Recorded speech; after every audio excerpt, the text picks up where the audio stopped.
The flight attendant hovered nearby, clearly torn between protocol and the miraculous silence that had descended over her cabin. "Sir, I really need to ask you to return to your seat," she said to Fred, though her voice carried none of the authority it should have. Fred didn't move. He continued the gentle pressure on Francis's back, his movements precise and rhythmic, like a pianist who had played the same piece 10,000 times. "Give me 2 more minutes," he said quietly. "Need to make sure he's fully settled. If I stop too soon, he'll start again worse than before." William watched, fascinated, as Fred adjusted his grip slightly, shifting Francis's position by maybe an inch. The baby's breathing deepened further, his small chest rising and falling with the steady rhythm of genuine sleep, not the exhausted collapse that William had been praying for. "How do you know that?" William asked. "About stopping too soon?"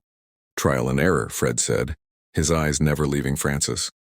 "My sister Keisha, she's 18 months now, but when she was around Francis's age, she'd scream for hours.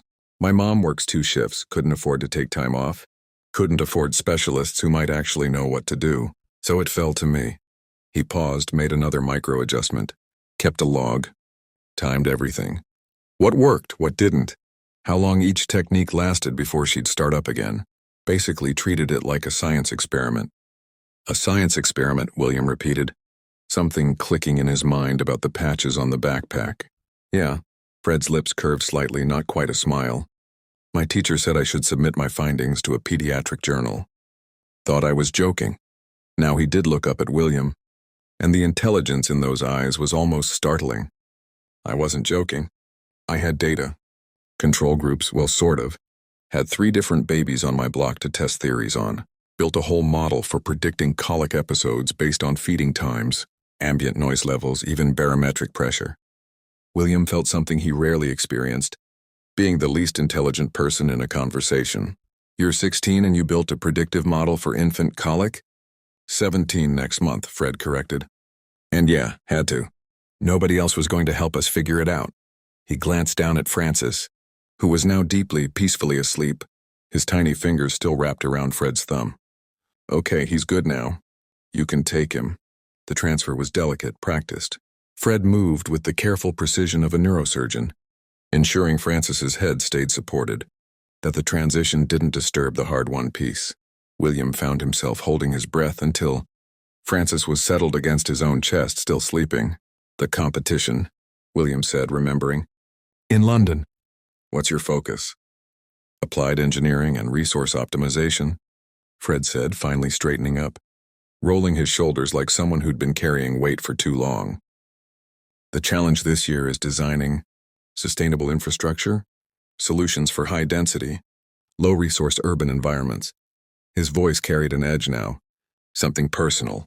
"Basically my entire neighborhood." "Your neighborhood," William repeated slowly. "Southside Chicago," Fred said, meeting his eyes directly. "Englewood. You probably know it from the crime." "Statistics." There was no bitterness in his voice, just fact. "I'm trying to change what it's known for." William looked at this teenager, this brilliant, impossibly competent young man who'd just saved him from 3 more hours of hell, and made a decision that would reshape everything. "Fred," he said, carefully, "how would you feel about making some money while you're in London?" Ugh.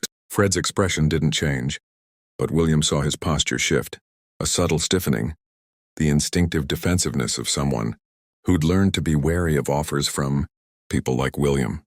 "I'm not looking for charity, Mr. Huff, William Huff." He adjusted Francis slightly, marveling that the baby remained asleep. "And this isn't charity. It's a business proposition." "A business proposition," Fred repeated, his tone flat, unconvinced. William leaned forward, lowering his voice. The other passengers had returned to their books and screens, but he could feel their attention still hovering nearby, hungry for gossip. "I'm in London for 4 days. Critical meetings, the kind that determine whether my company's European expansion succeeds or collapses. I have Francis because my ex-wife had an emergency surgery, and there was literally no one else." He gestured at the sleeping baby. "As you witnessed, I'm completely out of my depth. The nanny I hired canceled last minute. I've been operating on 2 hours of sleep for the past week." "So hire another nanny in London," Fred said. though his eyes had sharpened with interest. You clearly have the resources. I could. I will, but William paused, choosing his words carefully. You accomplished in 30 seconds what trained professionals couldn't do in 3 hours. You've got data, methodology, proven results. And frankly, after what I just experienced, I trust you more than I'd trust any credential from an agency I've never worked with. Fred's jaw tightened. What exactly are you offering? $500 per day, William said, watching Fred's face for reaction. 4 days. $2,000 total. Plus I upgrade your accommodations wherever you're staying. Whatever hostel or budget hotel, forget it. You stay in a suite at the Langham where I'm booked. First-class amenities, room service, the works. No cost to you. He saw it, the flicker in Fred's eyes. The micro-expression of someone doing rapid mental mathematics. $2,000. What that meant. What it could buy. What problems it could solve. I have the competition, Fred said, but his voice had lost its certainty. Preliminary rounds start tomorrow afternoon. Finals are in 3 days. I know, that's fine. I need you on call, not on duty every minute. Francis sleeps. Clearly, you've proven that. When he's down, you're free. During your competition hours, I'll manage. I need you for the critical windows. Early morning when I have breakfast meetings. Late afternoon when I have contract negotiations. Moments when I absolutely cannot have him screaming. Fred stood silent, his hand unconsciously, moving to touch one of the patches on his backpack, the engineering challenge one. William noticed. Worn at the edges, clearly his most prized. My family, Fred said quietly. My mom, my siblings. $2,000 is... He stopped, jaw working. That's 2 months of groceries. That's my sister's medicine for 3 months. That's... Then say yes, William interrupted gently. Let me be clear, Fred, I'm desperate. You have leverage here. I need help. You can provide it. This is a fair transaction. Fred looked down at Francis, still sleeping peacefully against William's chest. Then back up at William, searching his face for something. Deception? Condescension? Pity? Whatever he found, it seemed to satisfy him. Okay, Fred said. But I need to win that competition, Mr. Huff, I need to. This is my only shot at a real scholarship. At getting out at... His voice cracked slightly. At everything. Then we'll make sure you win, William said, extending his free hand. Deal? Fred's handshake was firm, calloused. The grip of someone who'd worked for everything. Deal. Fred returned to his economy seat, 36E, middle row, wedged between a sleeping businessman and a college student with headphones, and stared at his phone screen. 17 missed messages glowed back at him. All from the group. Chat labeled Fred's Army.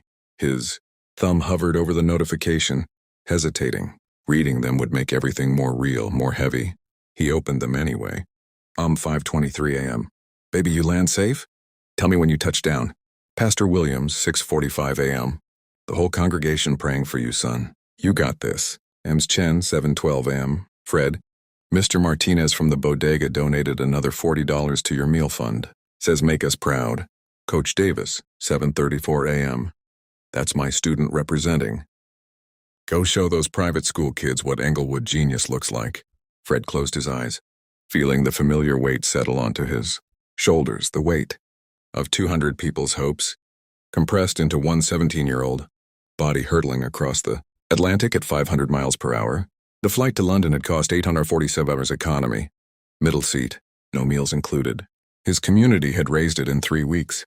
Ms. Chen from the laundromat had organized the GoFundMe, setting a goal of $200 to cover the flight and hostel.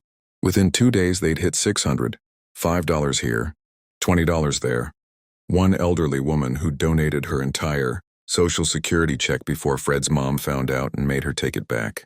Pastor Williams had dedicated an entire Sunday service to it, passing the collection plate twice.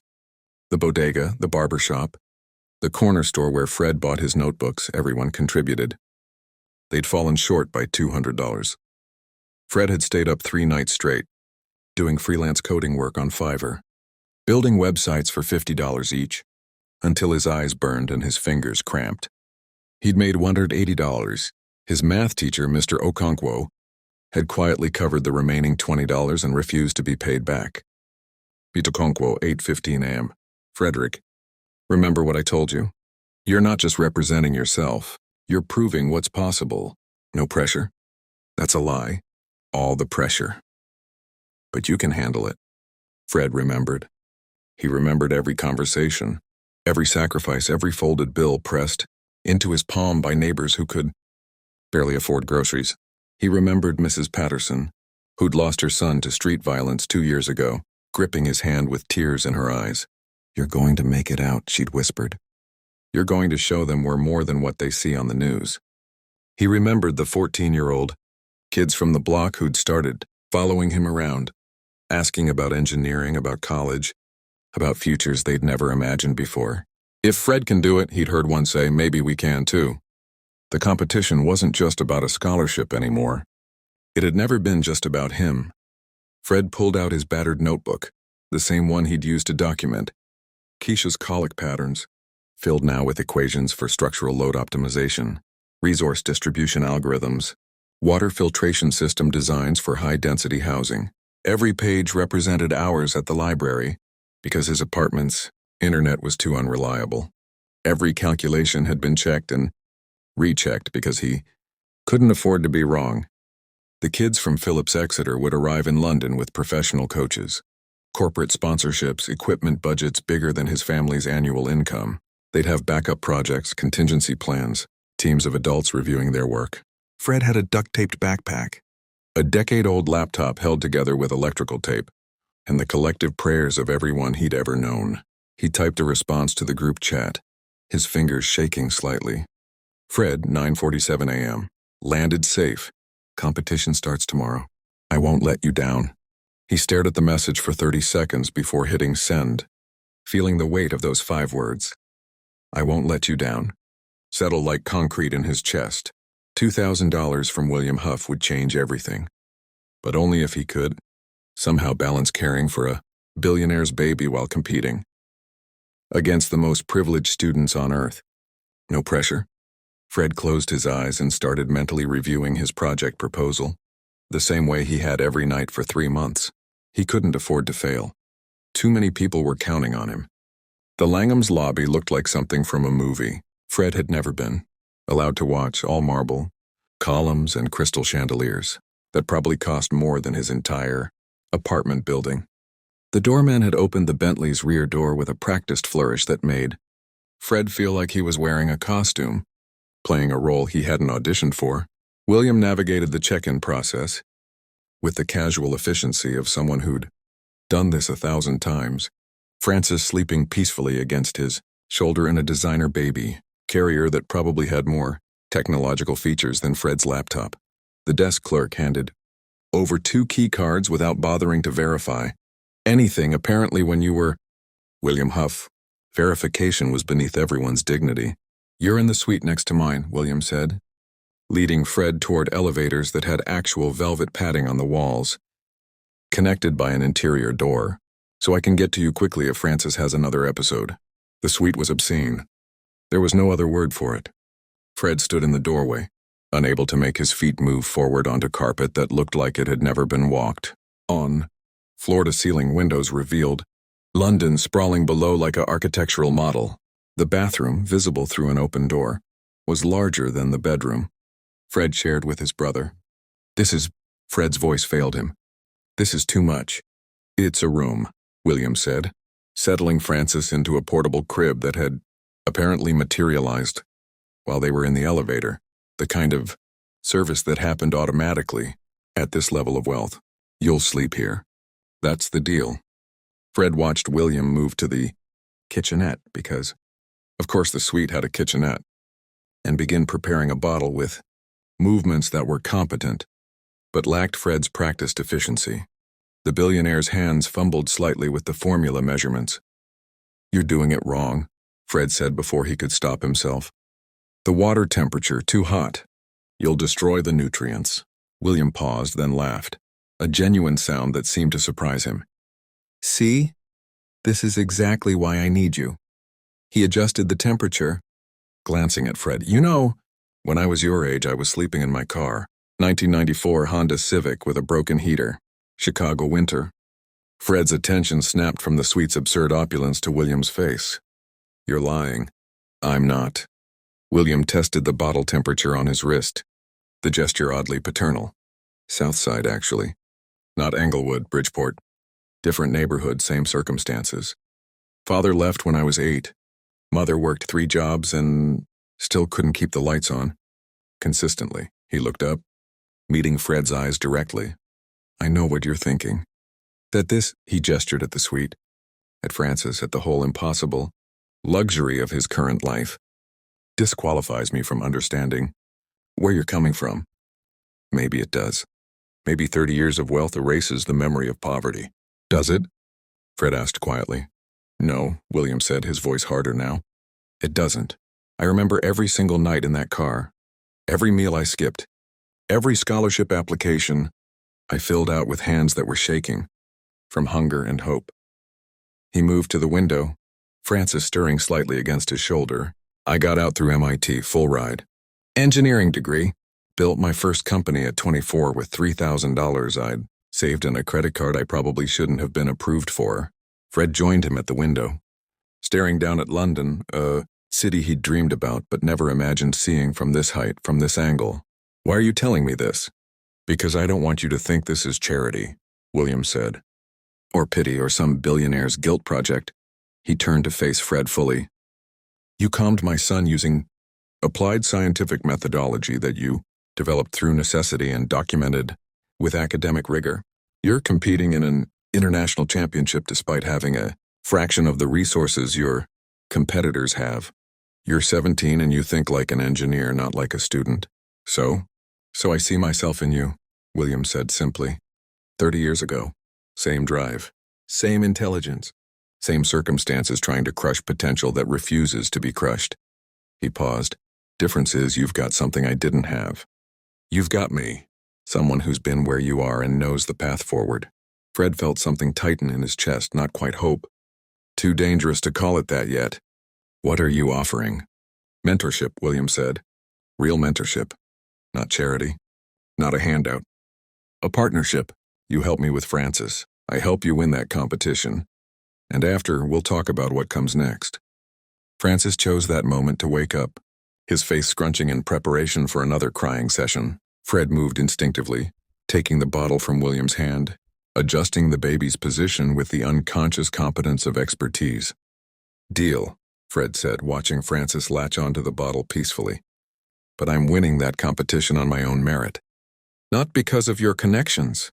William smiled, the first genuine smile Fred had seen from him. I wouldn't have it any other way. The Imperial College, London. Exhibition Hall held 300 of the world's most brilliant teenage minds, and Fred had never felt more like an imposter in his life. The opening ceremony was a masterclass in intimidation disguised as inspiration. Fred sat in the back row, watching competitors file in wearing matching team jackets with corporate logos, Boeing, Siemens, Tesla embroidered across the backs.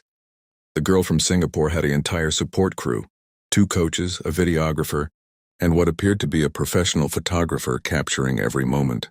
The Phillips Exeter team arrived like visiting royalty, their matching navy blazers and confident laughter filling the space with easy privilege. Fred wore the same clothes he'd worn on the plane, freshly washed in the Langham's complimentary laundry service. His notebook, duct-taped spine and coffee-stained. Pages sat on his lap like evidence of everything he wasn't. The first individual challenge was announced at 2 p.m. Design an efficient water filtration system for a theoretical refugee camp using only the materials provided. Budget constraint $50 per unit. Time limit 3 hours. Fred's hands were shaking as he approached his assigned workstation. The kid next to him, Manchester Grammar School, according to his name tag, had a tablet displaying 3D modeling software, a laser measure, and what looked like a professional engineering calculator that probably cost more than Fred's laptop. Fred had a pencil, his notebook, and a brain that wouldn't stop screaming. You don't belong here, you don't belong here, you don't belong here. 2 hours in, he'd completed a functional design. It wasn't elegant. It wasn't revolutionary. But it worked. A multi-stage filtration system using sand, gravel, activated charcoal, and UV sterilization that could process 20 liters per hour at $47 per unit. He'd tested the math 3 times, checked the flow rates against real-world constraints he'd researched back in Chicago.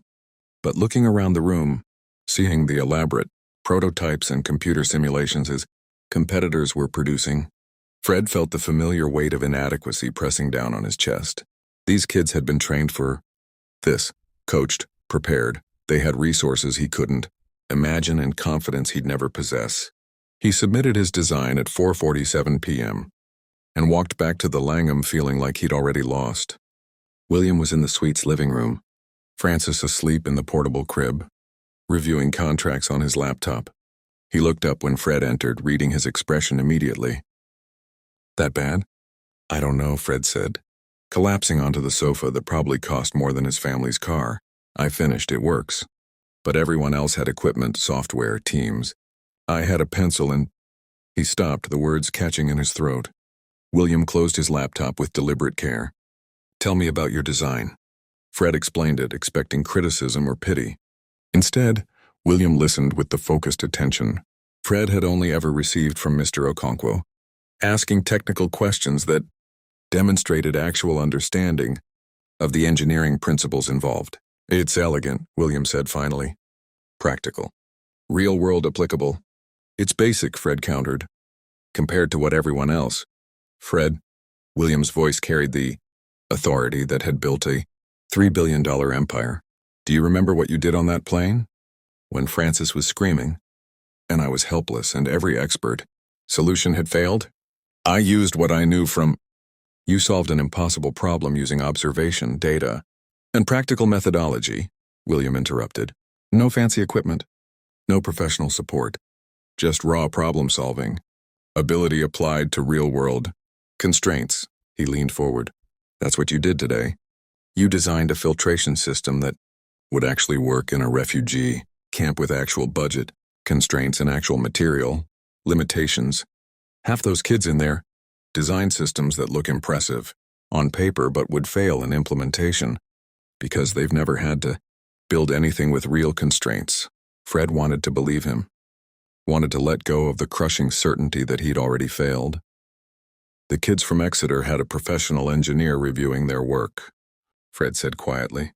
"And you had experience caring for a colicky baby because you couldn't afford specialists," William replied. "You had to solve the problem yourself." "That's real genius, Fred. Not the kind you can buy or coach. The kind that comes from necessity and refuses to give up." He paused. "Trust that. Trust the same instinct that figured out Francis. Because that's what's going to win this competition." Francis stirred in his crib, whimpering softly. Fred moved automatically, adjusting the baby's position before the whimper could become a cry. "See?" William said softly. "Genius." William woke at 6 a.m. to the sound of Fred's voice coming through the connecting door, left slightly ajar per their agreement. Not distressed, conversational. Curious, he pulled on a robe and moved quietly to observe. Fred sat cross-legged on the suite's plush carpet, Francis propped against his bent knees, surrounded by wooden building blocks from the hotel's complimentary children's amenity kit. But this wasn't play. This was something else entirely. "See, little man, this is a cantilever principle," Fred was saying, his voice soft but pedagogical, placing one block perpendicular to another. "Weight distribution. You put the heavy block here," he demonstrated, Francis's eyes tracking the movement with surprising focus for a 6-month-old. "And the lighter blocks can extend out without collapsing. Basic structural engineering." William leaned against the doorframe, watching. Fred built a small tower, narrating each decision. "Foundation needs to be wider than the peak. Basic stability. You'll learn this in physics eventually, but really it's just logic, right? Heavy on bottom, light on top, like a pyramid." He gently guided Francis's tiny hand toward the structure. "Go ahead, test it." Francis batted at the tower. It held. "Good," Fred said, rebuilding it slightly differently. "Now same height. But watch. I make the foundation narrower." He constructed it quickly. "Precisely. What happens?" Francis hit it again. "It collapsed immediately." "Exactly," Fred said, sounding genuinely pleased. "You just learned something about center of gravity. You're 6 months old and you're doing physics experiments." William found himself smiling despite the early hour. He'd hired nannies before.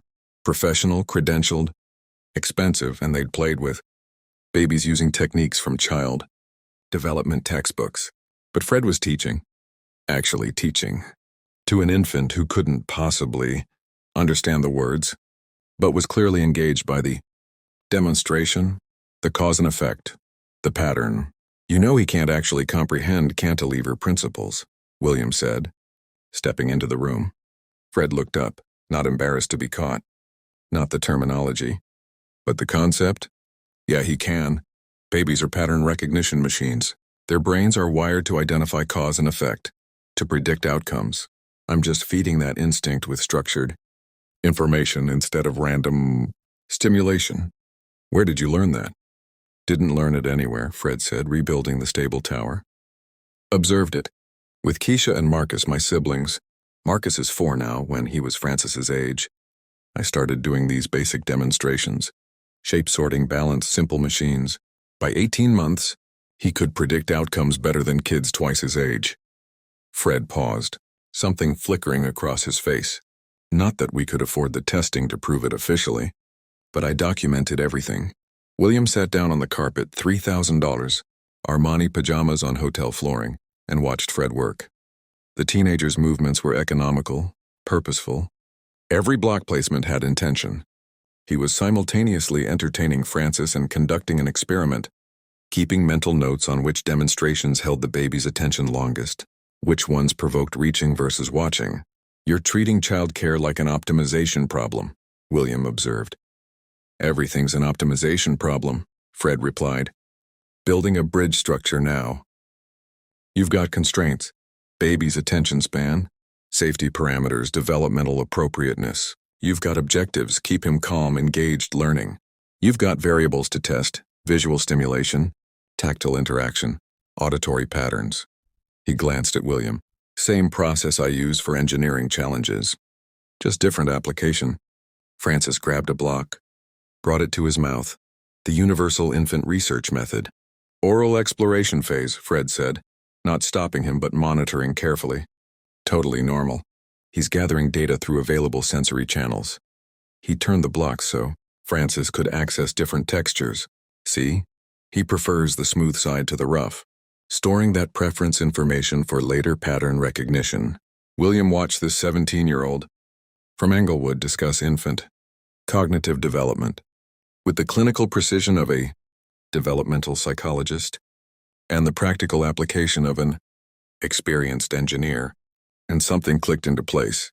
This wasn't just intelligence. This was leadership. The ability to see systems, to optimize them, to extract maximum value from minimum resources. Fred didn't just solve problems, he anticipated them, structured around them, turned constraints into frameworks for innovation. Fred, William said slowly, an idea crystallizing. Have you ever thought about what you want to do? Long term. Beyond the competition, beyond college. Fred was quiet for a moment. Rebuilding the tower with Francis's help, which mostly meant controlled destruction. Fix things, he said finally. Real things.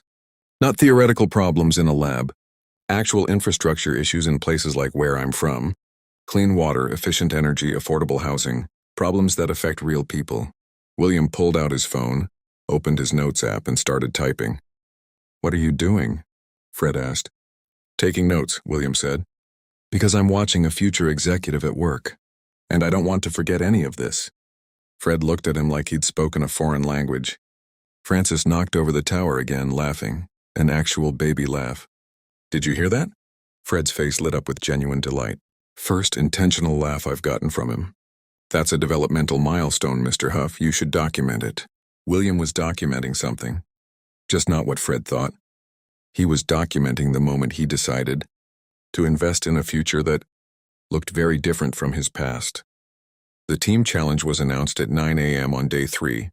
Design a comprehensive waste management and recycling system for a theoretical city of 500,000 people with severe space constraints and a limited municipal budget of $2 million annually. Teams of 5 randomly assigned, 6 hours to produce a complete proposal with implementation timeline and cost analysis. Fred's team was a United Nations of privilege.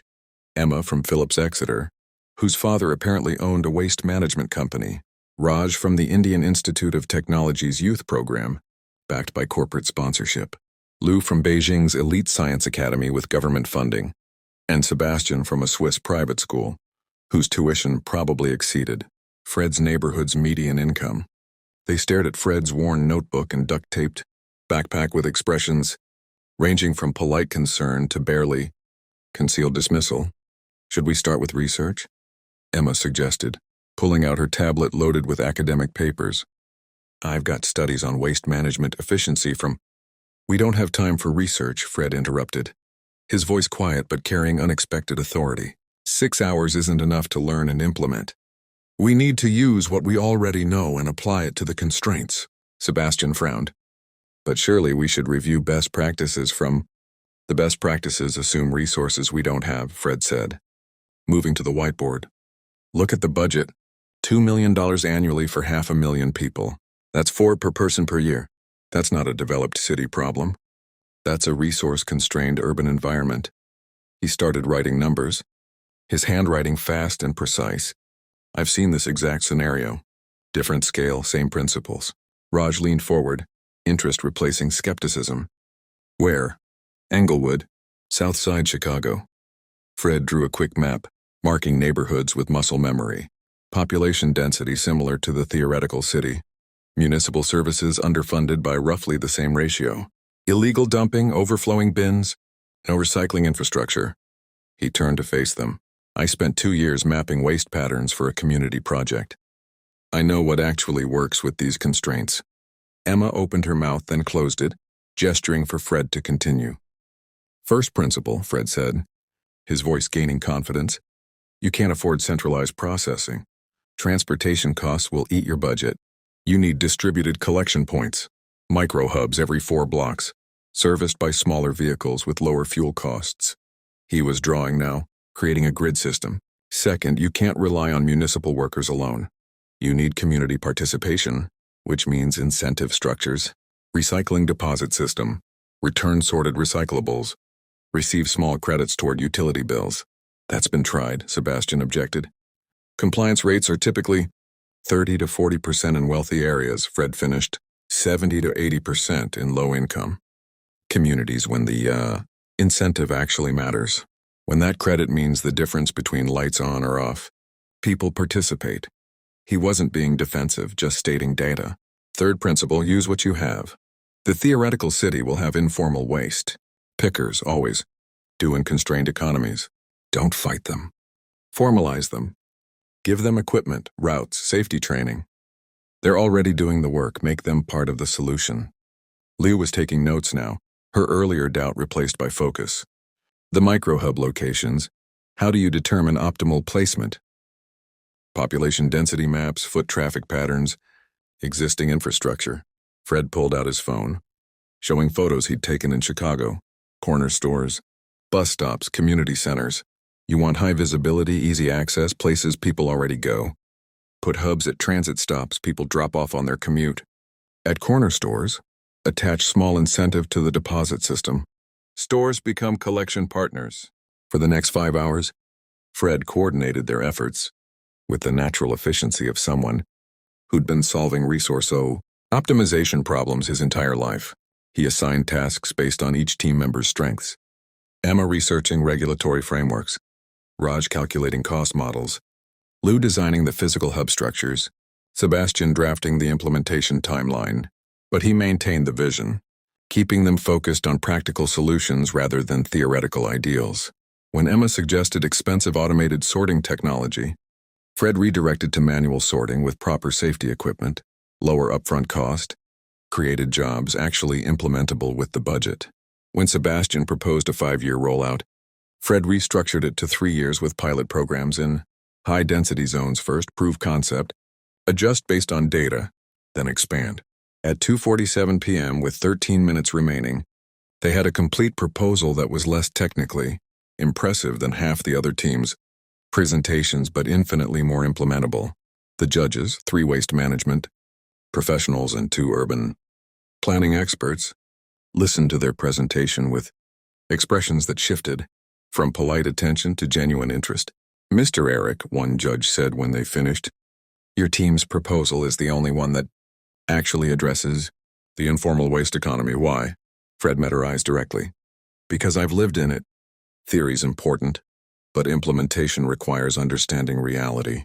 And reality in a constrained resource city includes people who are already doing this work without recognition or support. The judge smiled. Precisely. When the scores posted 2 hours later, Fred's team had the highest marks in the entire team round.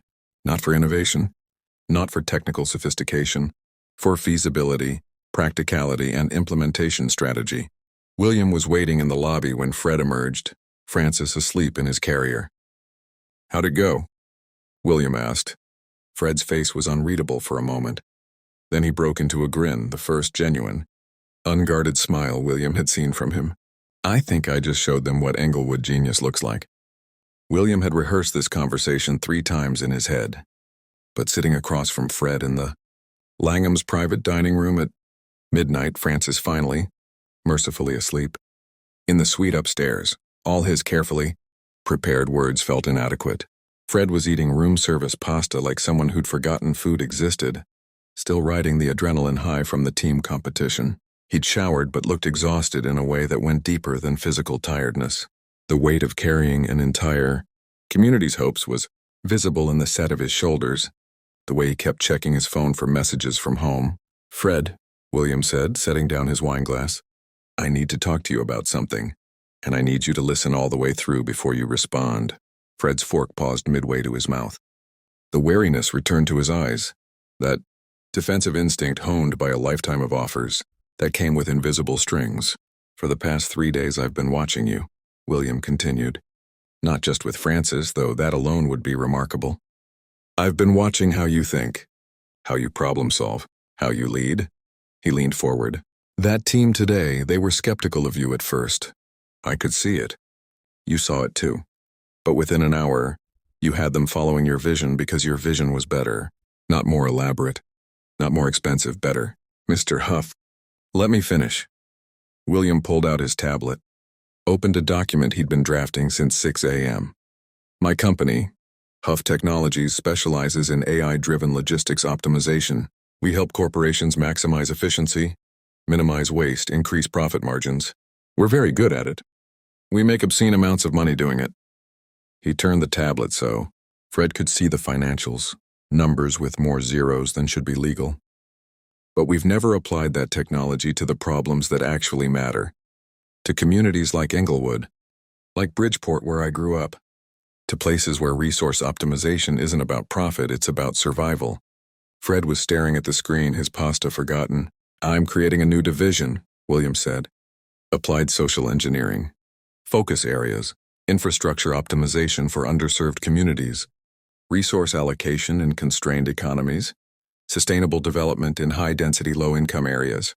Basically, everything you've been solving out of necessity your entire life, backed by corporate resources and AI capabilities."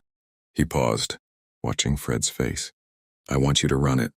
"I'm 17, Fred said, his voice barely above a whisper. "Not now. After college." William swiped to the next document. "Full scholarship. MIT, Caltech, Stanford, your choice. Completely unconditional. No strings, no requirements beyond maintaining academic standing. Tuition, housing, stipend for living expenses, equipment budget, everything." He met Fred's eyes. "And a guaranteed position as VP of Applied Social Engineering upon graduation, with a starting salary of $250,000, an equity stake in the division." Fred's hands were shaking, actually shaking. He set down his fork carefully, like he didn't trust himself to hold it. "This isn't charity," William said firmly. "This is investment. I've built my career recognizing talent and putting it in positions to succeed. You're the most naturally gifted systems thinker I've encountered in 20 years of business.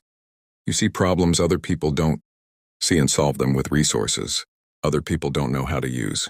That's not something you can teach. That's innate genius shaped by necessity." "Why?" Fred's voice cracked slightly. "Why me? Why this?"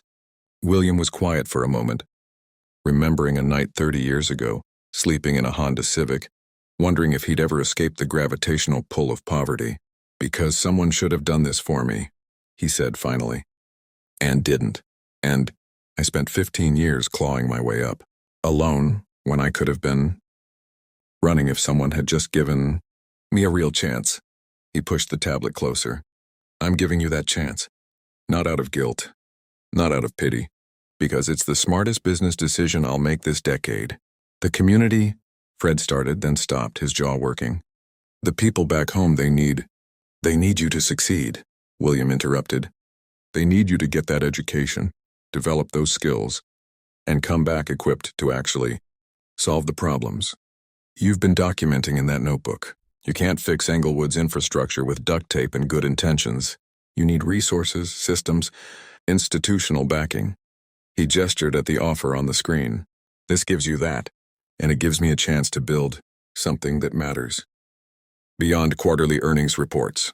Fred was crying now silently, tears running down his face that he didn't bother to wipe away. I haven't even won the competition yet. You will, William said with absolute certainty. But this offer stands regardless. Because what I saw today wasn't about a competition. It was about character, leadership, and applied genius. Those don't change based on a judge's score. Fred looked at the tablet, at the numbers that represented a future he'd barely let himself imagine, at the opportunity to lift not just himself, but everyone he'd left behind. Partnership, he said finally. You said partnership, not employment. Partnership, William confirmed. Your vision, my resources. Your understanding of real-world constraints. My corporate infrastructure. Your genius, my capital. We build something that actually changes lives. Fred reached out with a trembling hand and touched the screen, as if making sure it was real. MIT, he whispered. My teacher, Mr. Okonkwo, he went to MIT. He told me I should apply, but I never thought. His voice broke completely. William stood, moved around the table, and put a hand on Fred's shoulder. Call your mom, tell her. Tell your whole community. Tell them Englewood genius just got recognized. Fred nodded, unable to speak, staring at a future that had just expanded beyond the boundaries of anything he'd let himself dream. Outside the window, London glittered with possibility. The final presentation round was held in Imperial College's Grand Lecture Hall. 200 seats filled with competitors, judges, sponsors, and invited academics. Fred stood backstage, wearing a shirt William had insisted on buying him. Still simple, still Fred, but without the fraying collar that had marked every other day of the competition. His phone buzzed. The group chat had been exploding for hours. Mom, 2:33 p.m. Baby, we're all at the church watching the live stream. The whole neighborhood is here. Pastor Williams, 2:34 p.m. Standing room only son. You got 200 people praying for you right now. Fred pocketed the phone, his hands steady despite everything riding on the next 15 minutes. He'd spent 2 nights refining his final project, a comprehensive infrastructure, optimization system for high-density, low-resource urban environments. The same problem he'd been solving his entire life, now backed by data, modeling, and the confidence that came from knowing someone believed in him enough to bet their company's future on his vision. Finalist number 7, the moderator called. Frederick Eric, representing Independent Entry, Chicago, United States. Fred walked onto the stage, set up his presentation materials, minimal, compared to the elaborate digital displays other finalists had used, and faced the audience. He found William in the 3rd row, Francis sleeping peacefully in his carrier. Their eyes met. William nodded once. Fred began. My project is titled Distributed Optimization Sustainable. Infrastructure for Constrained Urban Economies. But before I show you the theoretical model, I want to show you why it matters. He pulled out his phone, projected a photo onto the screen behind him. His street in Englewood. Garbage piled on corners, potholes that could swallow a tire, broken streetlights creating patches of dangerous darkness. This is where I'm from, Fred said, his voice clear and unwavering. Population density, 23,000 per square mile. Median household income, $31,000. Municipal infrastructure. Budget. Inadequate by every measurable standard. This is the reality for millions of people in constrained urban environments globally. And this, he advanced to his next slide, showing his optimization model, is how we fix it. For 12 minutes, Fred demonstrated a system that synthesized everything he'd learned. Distributed resource allocation, community-partnered implementation, AI-driven predictive maintenance, cost structures that worked within actual budget constraints. But unlike other presentations that remained theoretical, Fred showed application. He demonstrated how his model would specifically address his neighborhood's problems, where to place infrastructure, nodes based on population, flow data he'd personally collected, how to structure community participation based on incentive systems he'd personally tested, how to predict failure points based on patterns he'd personally observed. The final slide was a rendering of his street as it could be. Clean, efficient, sustainable, dignified. The same people, the same buildings, but with infrastructure that worked. This isn't a thought experiment, Fred concluded. This is a blueprint for my neighborhood. For every neighborhood like mine, for every place where people have been told their problems aren't sophisticated enough to matter, aren't profitable enough to solve. He looked directly at the judges. I'm here to prove that wrong. The applause started before he finished walking off stage. 2 hours later, when the chief judge announced first place Frederick Eric, Chicago, the live stream captured 200 people in a Southside church, erupting in celebration that shook the building's foundations. Fred stood on that stage, holding a trophy that represented everything: scholarship opportunities, recognition, validation, and thought about Frances screaming on a plane, about a desperate billionaire who'd been willing to see past worn clothes and duct-taped backpacks, about a simple act of compassion that had somehow rewritten both their futures. The flight back to Chicago was different. Fred sat in first-class seat 2B, right next to William in 2A. Frances slept peacefully in Fred's arms. The baby who'd started everything, who'd been the impossible problem that led to an impossible solution. You know what's strange? Fred said quietly, watching London disappear below them. 3 days ago, I was sitting in economy, terrified I'd fail everyone who believed in me. Now I'm going home with a championship, a scholarship, and a job that doesn't exist, yet building solutions for problems most people don't think are worth solving. Not strange, William said, looking at his son sleeping peacefully with the teenager who'd saved them both. Inevitable. Talent finds recognition eventually. Sometimes it just needs the right crisis to reveal itself. Fred smiled, adjusting Frances's position with practiced ease. You think that's what this was? A crisis revealing talent? I think this was a screaming baby on a plane, William said. And 2 people who needed each other, meeting at exactly the right moment. He paused. Everything else was just you being extraordinary. Frances stirred, opened his eyes briefly, saw Fred's face, and immediately settled back into sleep. Complete trust. The kind that only comes from someone who's proven themselves capable of solving impossible problems. Thank you, Fred said quietly, for seeing me, for betting on me, for recognizing genius when it calmed my son. William interrupted gently. Fred, you didn't need me to be extraordinary. You already were. I just gave you a platform. You did everything else. Fred looked down at Frances, this tiny human who'd somehow changed everything, and thought about the message he'd sent to the group chat an hour ago. Coming home a champion. Coming home with a future. Coming home to build something that matters. Pastor Williams had responded immediately. You already built it, son. You built hope. Outside the window, the Atlantic stretched endlessly below them. The distance between 2 worlds measured, not in miles, but in opportunities. Opportunities that had just multiplied beyond calculation, because a baby cried, a teenager offered help, and a billionaire chose to see potential instead of poverty. William reached over and gently squeezed Fred's shoulder. Welcome to first class, Fred, not just the seat. Everything it represents. You earned it. Fred held Frances closer, feeling the weight of a sleeping baby in a future that suddenly held infinite possibility, and smiled. Yeah, he whispered. I think I did. Thank you for watching. Please don't forget to subscribe, like, comment, and share. Also turn on the notification bell so you know when we have a new video.